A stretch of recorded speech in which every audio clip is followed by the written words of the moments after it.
बहुत बहुत धन्यवाद।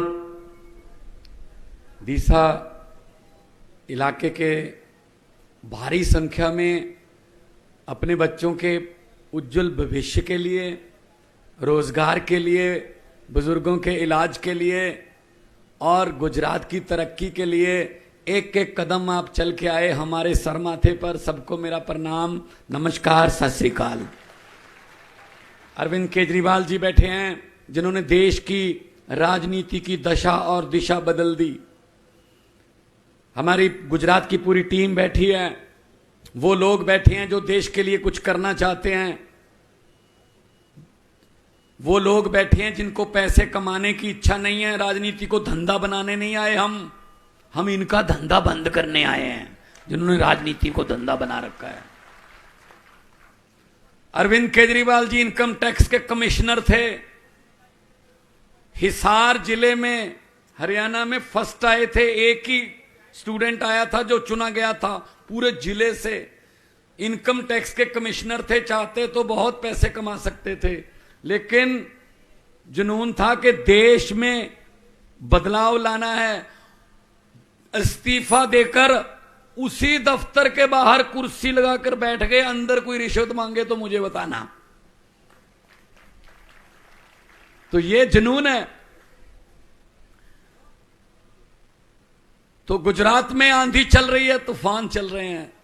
हम जूनागढ़ गए, हम खेड़ ब्रह्मा गए, हम सुरेंद्र नगर गए, हम ऊंझा गए, आपके पास आए, वडोदरा गए, अहमदाबाद गए। जहां जाते हैं लोग यही कहते हैं, भाई हमारा इनसे पीछा छुड़वा दो। हमने कहा जी हमने नहीं छुड़वाना, पीछा आपने है। 27 साल हो गए। कमाल है। हर साल पेड़ भी पत्ते बदल लेता है। अब गुजरात वालों तुम तो बदलो कुछ, बदलाओ। नई आंधी, नया तूफान, नए विचार, नया खून। आम घरों के बेटे बेटियों को लाओ। इनके बेटे बेटियां चेयरमैन बनते हैं, एमएलए बनते हैं, मंत्री बनते हैं। हमारे बेटे बेटियां सिर्फ जिंदाबाद मुर्दाबाद के नारे लगाने के लिए रखे हुए हैं। क्यों भाई, हमारे बेटे बेटियां क्यों नहीं बन सकते विधायक? हमारे बच्चे क्यों नहीं बन सकते चेयरमैन? क्या कुर्सी पे बैठना नहीं आता उनको? इनको बोल देना बीजेपी वालों को कि अरविंद केजरीवाल और भगवंत मान आए थे दिशा में, ये बोल के गए हैं कि इनके बेटे बेटियों के बिस्तरे गोल कर दो, आम लोगों के बेटे बेटियां आ रहे हैं। कांग्रेस चलो छोड़ो, क्या बोलेंगे। कांग्रेस तो कोमा में चली गई है। दिल्ली में भी जीरो है, 2 बार जीरो। देश की सबसे पुरानी पार्टी देश की राजधानी में जीरो। खत्म। ये दिल से बोला है। जहां पर राहुल गांधी जी रहते हैं, सोनिया गांधी जी रहते हैं, इनके बड़े बड़े नेता रहते हैं, जिस इलाके में, वो नई दिल्ली विधानसभा है। वहां से एमएलए पता कौन है पिछले 3 बार से? अरविंद केजरीवाल। चलो खुद तो वोट नहीं देते होंगे, लेकिन उनके घर पे काम करने वाले, माली, रसोई वाले, सब आम आदमी पार्टी को वोट देते हैं, क्योंकि वो अंदर से इनको जानते हैं कि कैसे हैं ये, कि कौन कौन आता है घर पे, आपस में कैसी मीटिंग होती है 12 बजे, सीक्रेट मीटिंग, तुम ये कर लो, तुम वो कर लो। हम वो वाले नहीं। हम तो भाई, कोई हमें कहता भाजपा की बी टीम है, कोई कहता कांग्रेस की बी टीम है। हम टीम हैं, लेकिन जनता की ए टीम है। हम पब्लिक की ए टीम है। पंजाब में 7 महीने हुए हैं सरकार बने हुए। 7 महीने में जो 1 जुलाई को हमने बिजली फ्री की, 2 महीने का बिल आता वहां 300 यूनिट पर मंथ, हमने 600 यूनिट एक बिल का फ्री कर दिया। 74 लाख से ज्यादा मीटर हैं पंजाब में। अभी जो बिल आया है उसमें 50 लाख से ज्यादा लोगों का बिल जीरो आया है। जीरो। आपके यहां भी आ सकता है। दिल्ली में जीरो आता है। दिल्ली में भी पहले ऐसा होता था, बिजली टाइम पे आए ना आए बिल आता था। अब बिजली आती है, बिल नहीं आता। ये सच्ची नीयत वाला आदमी कर सकता है।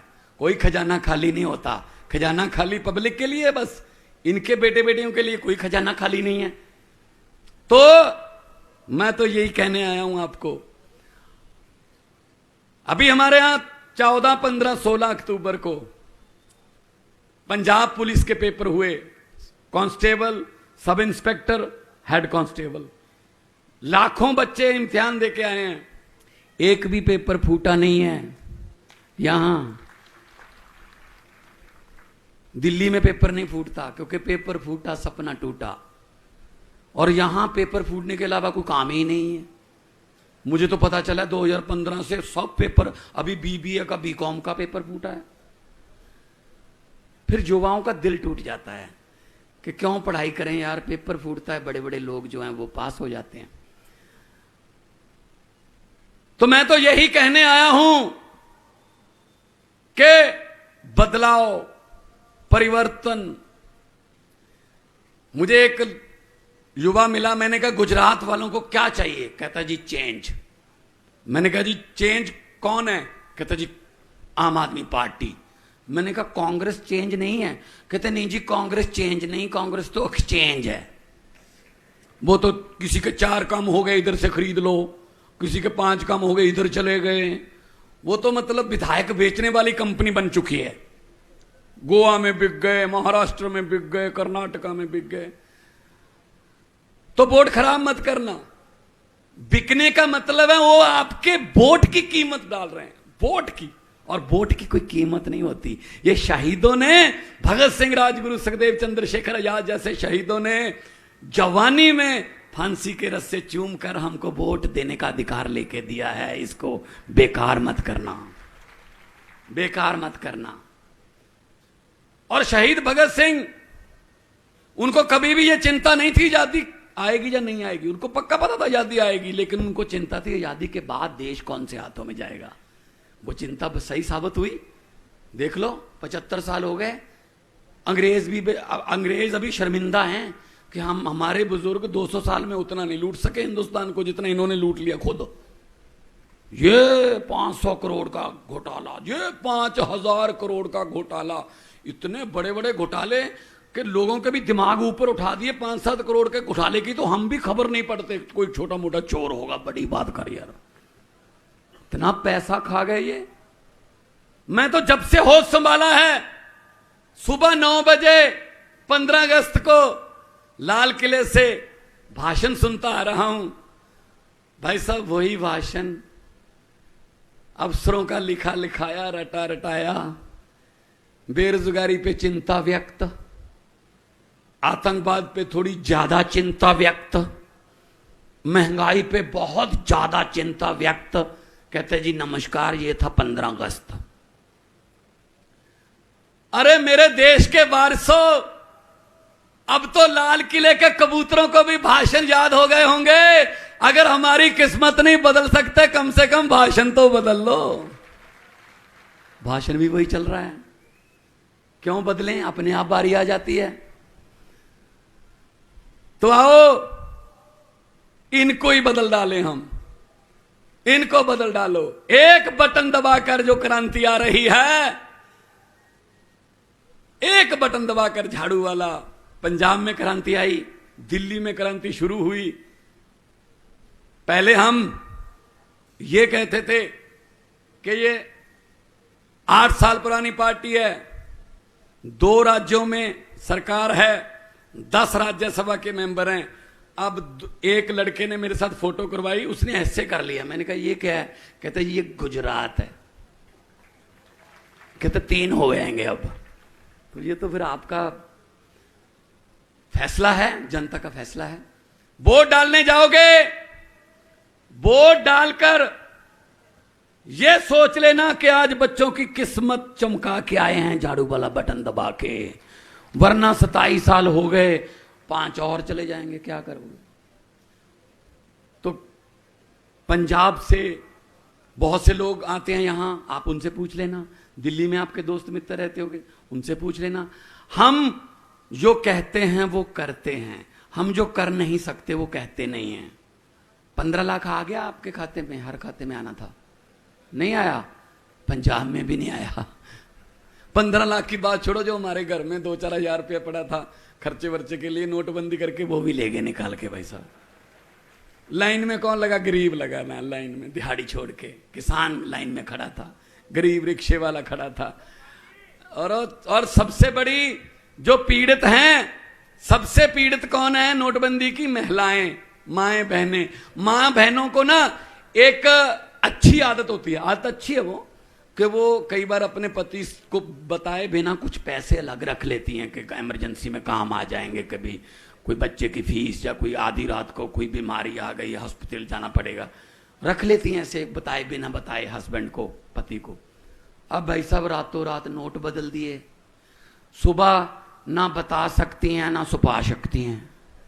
बताती हैं तो झगड़ा होता है, पति कहता कहां से आए ये पैसे, नहीं बताती तो कागज बन जाएंगे, बैंक खुद जा नहीं सकती। मैंने जब पंजाब में एक जनसभा में बोल दिया, तो मैं जब गाड़ी में बैठने लगा, माएं बहनें आई, मेरे सर पे हाथ रख के आशीर्वाद दिया और कहा बेटा ये नोटबंदी वाली बात बिल्कुल सच्ची है, माइके से बदलवा के लाई हैं। ये हालत है। क्या नोटबंदी से आतंकवाद खत्म हो गया? नोटबंदी से क्या भ्रष्टाचार खत्म हो गया? सब वही चल रहा है। तो आओ इकट्ठे होके झाड़ू। मुझे पत्रकारों ने पूछा आपने आंधी कैसे रोक दी? मैंने कहा कौन सी आंधी? बीजेपी की। दिल्ली और पंजाब में आंधी कैसे रोक दी? मैंने कहा बीजेपी का चुनाव चिन्ह क्या है? बोले कमल। मैंने कमल कहां उगता है? कहता कीचड़ में।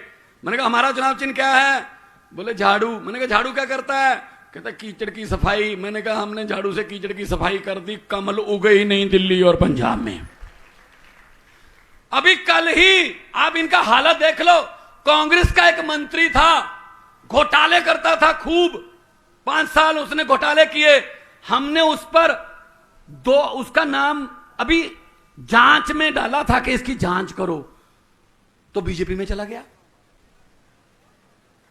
बीजेपी में चला गया तो लेकिन हमने कहा जी इसका मतलब ये नहीं है कि बीजेपी में चले गए तो साफ हो गए। बीजेपी कोई कपड़े धोने वाली मशीन नहीं है कि दाग धो देगी, तो ये तो होगी। कल क्या किया? 1 करोड़ रुपया लेके, 1 करोड़ की बात कर ली, 50 लाख रुपया लेके विजिलेंस के पास आ गया कि मेरा नाम इसमें से निकाल दो। भाई साहब जो 1 करोड़ रुपया नाम निकालने का दे रहा है, कितने करोड़ खाए होंगे उसने? तो विजिलेंस ने वहीं पकड़ लिया, भाई साहब आज जेल में है वो। ये है ईमानदारी। कितने खाए होंगे उन्होंने। तो मैं तो यही कहता हूं, जहां भी जाता हूं, ये आएंगे जैसे ईशुदान भाई बोल रहे थे, पैसा बहुत है इनके पास लूटा हुआ, आएंगे आपके पास। अभी आपके दिन थोड़े आने वाले हैं, अभी आपको हाथ जोड़ने वाले हैं, ये आएंगे पैसे लेके। मेरी हाथ जोड़ के बेनती है दिशा वालों, अगर ये पैसे लेकर आए आपके पास, मना मत करना, लक्ष्मी है आने दो, अपनी ही है। कुछ तो नोट भी पहचान लोगे कि ये तो वही नोट है यार जो पहले भी मेरे पास ही होता था वहां कहीं, बस इनके घरों में जाते हैं ये। हाँ वो लेकर बोल देना कि हाँ, और वोट वाले दिन जैसे दिल्ली और पंजाब में होता है कर देना कि हाँ। जो जो समझ गए वो ताली बजा सकते हैं, बाकियों को माफ है। अरे क्या समझदार लोग हैं सर, क्या समझदार लोग हैं। भ्रष्टाचारियों को बोल देना, जो पैसे इकट्ठे करते हैं उनको बोल देना कि जितने मर्जी इकट्ठे कर लो पैसे हीरे मोती, मगर ख्याल इतना रखना कि कफन पे जेब नहीं होती, सब कुछ यहीं रह जाता है। गरीबों की बद्दुआएं मत लो, गरीबों की बद्दुआएं मत लो। तो दोनों हाथ ऊपर उठाकर 2 नारे लगाएंगे। भगत सिंह जी नारा लगाते थे इनकलाब जिंदाबाद का, इनकलाब आजादी,